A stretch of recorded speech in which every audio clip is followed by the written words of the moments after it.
तो good morning class. आज की इस क्लास में हम स्टार्ट करेंगे इंडियन पॉलिटी के अगले पोर्शन को, जो कि है schedules of the Indian constitution. Last class में हमने देखा था सोर्सेज ऑफ इंडियन कॉन्स्टिट्यूशन। काफ़ी उस चीज़ को हम लोग ने ईजी करके ट्रिक के हेल्प से उस चीज़ को हम लोगों ने क्या किया था, पूरे तरीके से समझ लिया था। आज की इस क्लास में हमारा टाइम है किस चीज़ का, schedules of the Indian constitution का। ये एक बहुत ही इंपॉर्टेंट टॉपिक है। आप हर साल पेपर को उठाइए, किसी भी साल में RO के या फिर PCS के, आपको इस पोर्शन से हमेशा आपको 2 क्वेश्चन मिलेंगे। फर्स्ट मिलता है आपको मैच द फॉलोइंग के फॉर्म में, इधर आपको शेड्यूल दे देगा, उधर आपके दूसरी तरफ दे देगा बी पोर्शन में कि उसके अंदर क्या क्या कंटेन है, उसको आपको क्या करना रहेगा, मैच करना रहेगा। जो अगला क्वेश्चन आता है वो जैसे दे दिया कि शेड्यूल 2 में दे दिया कि शेड्यूल 2 में इसमें से कौन नहीं प्रेजेंट होता है। नीचे कई सारे ऑप्शंस आपको दे देगा, उसमें से आपको एक को टिक करना रहेगा जो कि उसके अंदर प्रेजेंट नहीं होता है। हमें याद रखना है कि इस पोर्शन से जो क्वेश्चन आते हैं ना, मैक्सिमम नेगेटिव सेंस में आते हैं कि कौन सा किस चीज़ में प्रेजेंट है या फिर कौन सा किसी चीज़ में इंक्लूड नहीं है। ठीक, तो चलिए आज के इस टॉपिक को हम स्टार्ट करते हैं, schedules of the Indian constitution को। अगली क्लास में हमें स्टार्ट करना रहेगा parts of the Indian constitution. तो पहले इसको आज हम डील करते हैं और आज शाम को हम अपलोड करेंगे हिस्ट्री की क्लास। ठीक है, तो आप शाम को बने रहिएगा क्लास के लिए। और चलिए इसको स्टार्ट करते हैं, schedules of the Indian constitution. तो देखिए टोटल कितने शेड्यूल्स हैं अपने कॉन्स्टिट्यूशन में। अपने पास हैं total 12 schedules, right. Total 12 schedules हैं अपने इंडियन कॉन्स्टिट्यूशन में।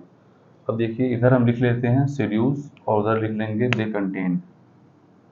इधर हमारा रहेगा शेड्यूल्स और इधर क्या आ जाएगा, जो उनके अंदर होता है, इसको चलिए इसे लिख लेते हैं ना कि कंटेन, उसके अंदर क्या चीज़ें हैं। चलिए ठीक है, फर्स्ट शेड्यूल को देखते हैं, शेड्यूल नंबर 1।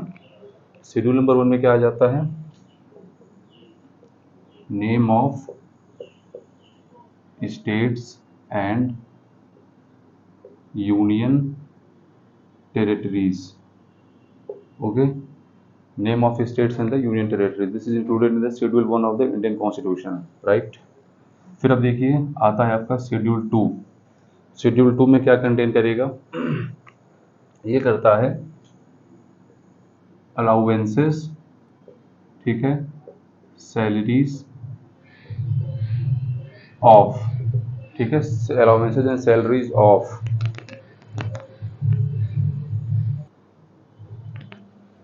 ठीक है। तो इसमें क्या हो गया, allowances, salaries and privileges, allowances, salaries and privileges. अब ये चीज़ें किसको मिलती हैं, देखिए ये बहुत ज़्यादा इंपॉर्टेंट है। तो चलिए सबको पता है कि शेड्यूल 2 में क्या आ गया आपका, अलाउंसेस, सैलरीज एंड प्रिविलेजेस। ठीक, अब इसके अंदर कौन कौन आता है अब उसको हम देखते हैं डिटेल में। देखिए जो इसके अंदर आते हैं, जिन लोग को इंक्लूड किया गया, किस किस अलाउंसेस को, किसकी सैलरी को और किसके प्रिविलेजेस को, उसके अंदर आ जाते हैं। देखिए आपके फर्स्ट आ जाएंगे प्रेसिडेंट, ठीक है। सेकंड पे आ जाएंगे गवर्नर ऑफ स्टेट्स, 2 चीज़ ये हो गया। अब देखिए स्पीकर एंड डेप्यूटी स्पीकर, अब इसमें हम चारों को इंक्लूड कर लेंगे, सॉरी दोनों को इंक्लूड कर लेंगे, स्पीकर और डेप्यूटी स्पीकर लोकसभा एंड विधानसभा, मतलब लेजिस्लेटिव असेंबली, और दूसरी तरफ चेयरमैन एंड डेप्यूटी चेयरमैन, किसके, राज्यसभा के एंड विधान परिषद। ठीक, कौन कौन आएगा, president, governor of state, speaker, deputy speaker Lok Sabha Vidhan Sabha के, चेयरमैन और डेप्यूटी चेयरमैन राज्यसभा और विधान परिषद के। अगले इसमें आ जाएंगे सुप्रीम कोर्ट के जज, ठीक, एक आ जाएंगे आपके हाई कोर्ट के जज, और लास्ट आ जाएगा कैग, कंट्रोलर और ऑडिटर जनरल ऑफ इंडिया। ठीक, तो इतने लोग आपके कंटेन होते हैं किसमें, इतने लोग आपके इंक्लूड होते हैं शेड्यूल नंबर 2 में। ठीक है, इसको हम लोग को ध्यान रखना, पूरे तरीके से उसको ध्यान रखना है। अब देखिए शेड्यूल नंबर 3 में कौन कौन आता है, क्या क्या आता है। शेड्यूल नंबर 3 में आपका आ जाएगा oath and affirmation, oath and affirmation. अब इस ओथ एंड अफर्मेशन के अंदर कौन कौन इंक्लूड होता है, इसको देखते हैं हम। ठीक, क्योंकि जो क्वेश्चंस आते हैं ना नेगेटिव सेंस में आते हैं कि शेड्यूल 2 में कौन कंटेन नहीं है। माने कि वहाँ पे दे दिया प्राइम मिनिस्टर, तो प्राइम मिनिस्टर क्या होगा, वहाँ से आउट हो जाएगा, नहीं रहेगा उसमें। 3 में क्या आ गया आपका, ओथ एंड अफर्मेशन। अब देखिए इसके अंदर कौन कौन आता है, इसके अंदर आते हैं यूनियन के मिनिस्टर और स्टेट के मिनिस्टर। एक तो ये होगा, दोनों मिनिस्टर लोग हो गए। Second MP, member of parliament, और MLA, member of legislative assembly, ये लोग हो गए। पार्लियामेंट इलेक्टेड कैंडिडेट, ओके, और स्टेट लेजिस्लेटिव इलेक्टेड कैंडिडेट, ये आपके हो गए अलग से। फिर इसमें देखिए, सुप्रीम कोर्ट के जज को लिया गया है, हाई कोर्ट के जज को लिया गया है, हाई कोर्ट के जज को, और कैग को।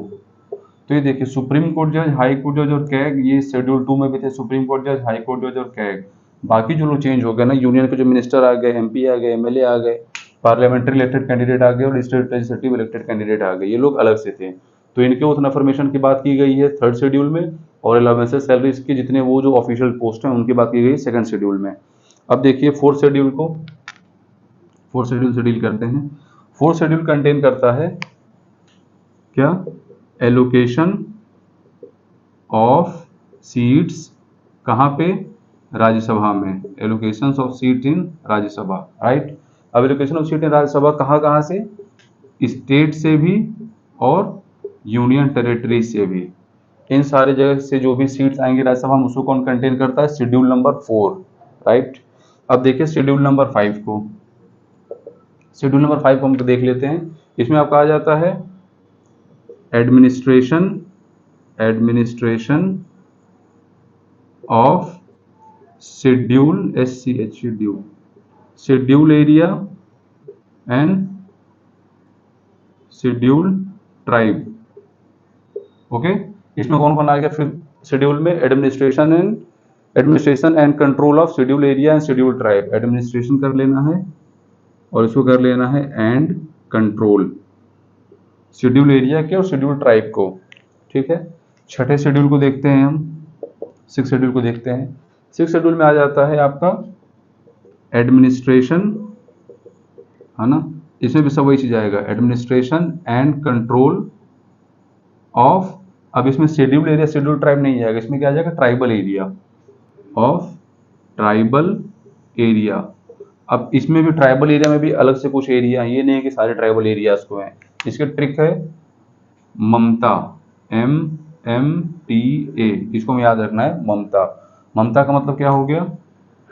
M से मेघालय, पहले वाले M से क्या हो गया? मेघालय, दूसरे वाले आपके M से हो गया क्या? मिजोरम, ठीक है। T से आपका हो गया त्रिपुरा और A से आपका हो गया असम। तो इन चार स्टेट्स का जो भी ट्राइबल एरिया होंगे उसको हम किस शेड्यूल से डील करेंगे? सिक्स्थ शेड्यूल से डील करेंगे, ठीक है। मेघालय, मिजोरम, त्रिपुरा और असम, MMTA, ममता, राइट। अगले को देखिए, सेवन शेड्यूल को। सेवन शेड्यूल वही लेजिस्लेटिव लिस्ट को कंटेन करता है, ठीक। It contains the legislative list, legislative list in the sense की जो तीन तीन जो लिस्ट बनती है ना, देखिए कौन कौन सी। एक आपकी रहती है यूनियन पहली, एक आपकी आ जाती है स्टेट, हाँ, और तीसरा क्या आ जाता है? Concurrent, concurrent. मतलब इसमें क्या होता है? डिवीजन ऑफ पावर ही तो होता है ना, यूनियन लिस्ट, स्टेट लिस्ट और कंकरेंट लिस्ट। तो ये आपका किस में आ जाता है? लेजिस्लेटिव लिस्ट में आ जाता है, ठीक है। अब इसमें देखिए अगले को, एट शेड्यूल को देखिए। एट शेड्यूल क्या कंटेन करता है? Eighth schedule contain the official language, ठीक है। Official language of constitution of India. तो ये क्या आता है इसमें? Official language. इस ऑफिशियल लैंग्वेज में कितने लैंग्वेज को ऑफिशियली माना गया है? 22, 22 भाषाओं को ऑफिशियली रिकॉग्निशन मिला है कॉन्स्टिट्यूशन ऑफ इंडिया से, ठीक। तो ये हमारे क्या होगा? फिलहाल 8 शेड्यूल हो गए, हमारे पास 4 शेड्यूल और बचे हुए हैं, उन चारों को देख लेते हैं हम। इधर के कुछ एरिया को हटाना पड़ेगा हमें, देखिए इसको हटाते हैं। आप लोगों ने उसको नोट कर लिया वो कौन कौन उसके अंदर कंटेन होता है। अभी क्लास जब खत्म होगी तो मैं इसको इस साइड में लिख दूंगा, उसको मैनेज कर दूंगा मैं। एट्थ हो गया। अब देखिए 9 शेड्यूल को, यहाँ पे हम एक लाइन कर लेते हैं। यहाँ पे आपका आ गया 9 शेड्यूल। 9 शेड्यूल में क्या था? एट्थ हो गया। 9 शेड्यूल में था जमींदारी एबॉलिशन से रिलेटेड और लैंड सेटलमेंट से रिलेटेड, ठीक है। लैंड सेटलमेंट से रिलेटेड था एंड जमींदारी एबॉलिशन से, जमींदारी एबॉलिशन से, ये किसमें कंटेन है आपका? शेड्यूल नंबर 9 में, ठीक है। 10th शेड्यूल को देखिए। 10th आपका शेड्यूल होता है anti defection law. Anti defection law का समझिए कि जैसे इलेक्शन का टाइम अभी आ रहा है 2024 में हमारे इंडिया में जनरल इलेक्शन, लोकसभा के इलेक्शन है।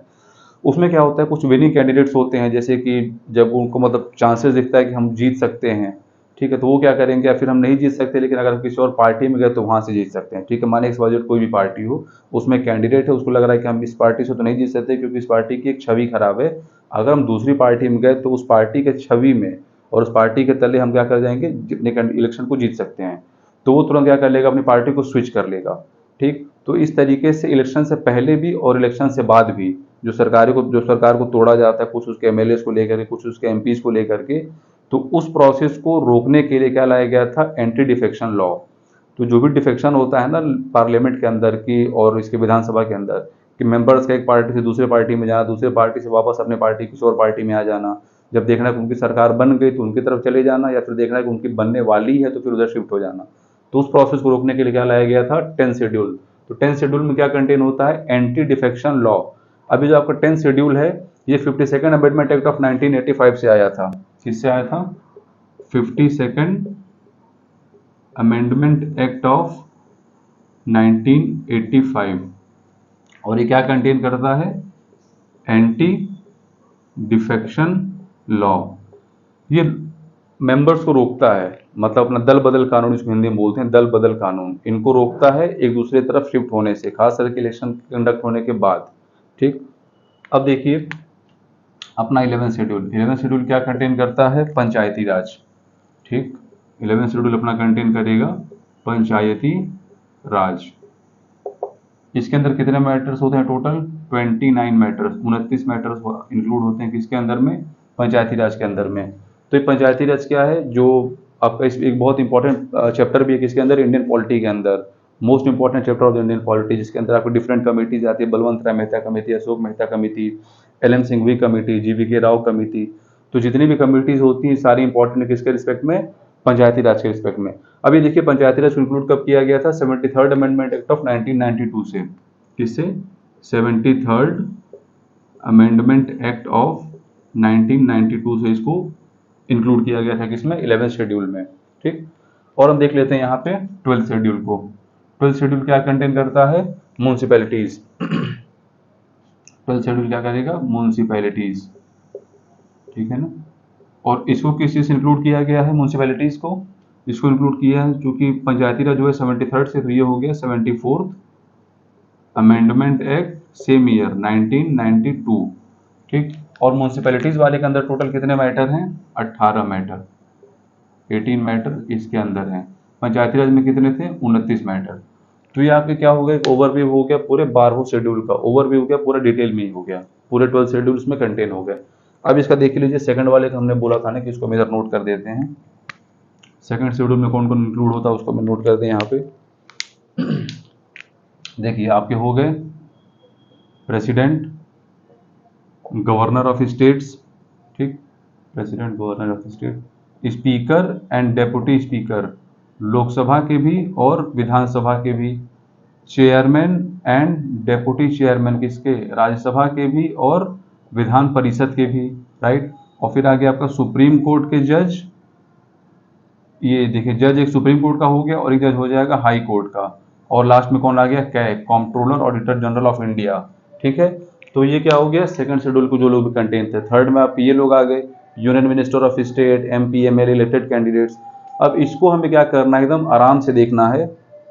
देखिए बाहर का म्यूजिक भी बज रहा है, चलिए उसको इग्नोर करते हैं, ठीक है। तो अपने को क्या करना है, ये सारी चीजें हो गई इसमें कंप्लीट। फोर्थ में क्या हो गया, allocation of seats in Rajya Sabha. Fifth में क्या हो गया, administration and control of the schedule area and schedule tribe.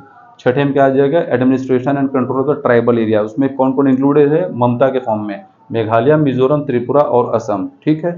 तो ये हमारा शेड्यूल का क्लास था, इसको हम आज कंप्लीट करते हैं, इसको हम देखते हैं। और कल आपकी जो क्लास अपलोड होगी वो भी इंपॉर्टेंट टॉपिक रहेगा, parts of the Indian constitution का, ठीक। तो हमें इस चीज़ को आराम से लेकर चलना है, रटते हुए चलना है। अच्छा एक और चीज़ देख लीजिए, इसमें कई बच्चे इसमें ट्रिक लिख के रखते हैं शेड्यूल के लिए।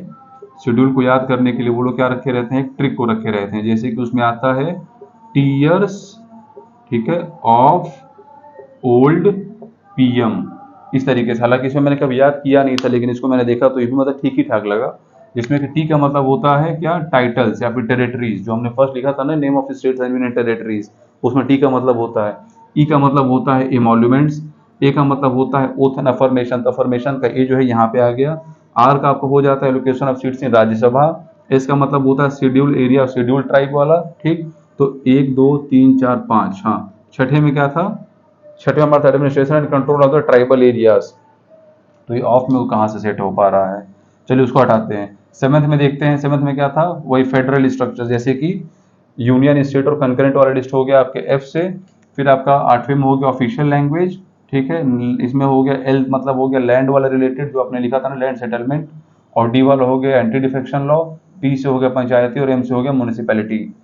ओ से कैसे उसको मेंशन किया था, administration and control of the tribal areas. चलिए हो सकता है इसमें कुछ एक्सेप्शन हो वो वाले को लेकर के, मतलब इसे हमने कभी याद किया भी नहीं था, टीयर सपोर्ट भी हमने कभी देखा भी नहीं था।